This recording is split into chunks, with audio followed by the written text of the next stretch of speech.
Alors, si on revient sur les événements en Israël et dans la bande de Gaza, force est de constater une déficience extraordinaire des systèmes de sécurité et militaires israéliens, sur lesquels il faudrait quand même s'interroger. Alors, il y a plusieurs lectures possibles. J'en ai entendu une hier qui m'a assez intrigué, à savoir que on a démobilisé une partie du personnel sécuritaire autour de la bande de Gaza pour s'occuper de la question des implantations. D'où l'absence, d'une certaine manière, d'où l'insuffisance de personnel militaire et sécuritaire aux abords de Gaza.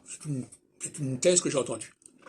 Mais je voudrais quand même dire autre chose, à savoir que, et c'est une question qui se pose, c'est quand même que cette attaque a été très très bien programmée, très très bien conçue par le Hamas, et que derrière cette attaque, il doit y avoir un cerveau, de toute manière. Je crois qu'il doit y avoir un cerveau qui a déterminé, qui a organisé tout cela. Et d'une certaine manière aussi, peut-être que du côté israélien, il n'y a peut-être pas toutes les compétences voulues.